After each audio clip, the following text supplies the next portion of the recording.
Are your garden beds looking a little dull and empty, even as the weather warms up? You might be missing one of the most beautiful, low-maintenance plants out there, ferns. These lush, graceful plants can transform any space, but how do you grow them successfully? Let's uncover the secrets to making sure your ferns thrive in your garden year after year. Hi, this is Gary, and in this video, we're going to cover everything you need to know about growing ferns, from where they grow best to how to care for them, and even how to use them in your floral arrangements. If you're new here, don't forget to subscribe for more gardening tips and tricks to make your garden the envy of the neighborhood. Ferns are versatile plants that grow all over the world, but you'll find them thriving in moist, shady environments. Think woodlands, wetlands, and rainforests, places with plenty of moisture and protection from the direct heat of the sun. You can grow them in your own garden in shaded spots, or even as houseplants, as long as you meet their basic needs.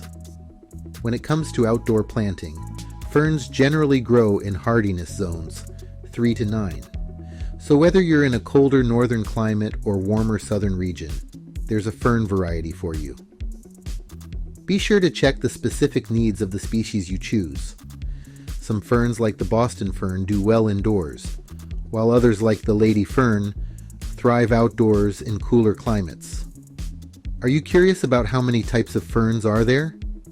It's actually surprising. There are 300 to 400 genera, more than 10,000 species with hundreds, if not thousands, of fern cultivars, especially among popular ornamental species like Ethereum, Japanese painted ferns, Dryopteris, wood ferns, Polystichum, shield ferns, and Nephrolepis, Boston ferns. From the delicate maidenhair fern to the robust sword fern, there's a fern for every garden. Some of the most popular varieties include Boston fern, staghorn fern, cinnamon fern, and Japanese painted fern. The best part? Many of these ferns come in various cultivars, offering different colors, shapes, and sizes to suit your aesthetic and space. Unlike many other plants, ferns don't typically flower in the traditional sense. They reproduce through spores that develop on the undersides of their fronds. Some varieties may flower in a way that you can notice the spores, but this isn't as obvious or showy as flowering in most plants. As for how long they live, ferns are perennials, and depending on the species, they can live for several years to decades with proper care. Ferns like the ostrich fern can live for 10 years or more, continuing to fill your garden with greenery year after year. When planting ferns, dig a hole that's about twice as wide as the fern's root ball. Make sure the crown of the fern is level with the soil surface. If you're planting in a garden bed, space the ferns about 18 to 24 inches apart to allow them room to spread out. Ferns prefer moist, well-draining soil that's rich in organic matter. A peat-based soil is ideal, but you can also amend your soil with compost to boost nutrients. Ferns thrive in low to medium light, and they do best in shade or partial shade. Too much direct sunlight can scorch their fronds, so keep them out of the blazing midday sun. Proper drainage is critical. Ferns hate to sit in waterlogged soil, so make sure the area drains well. Adding organic matter to the soil can help with this. Ferns like their soil to be slightly acidic to neutral, around a pH of 5.5 to 7.0. If your soil is too alkaline, consider adding a bit of sulfur to lower the pH.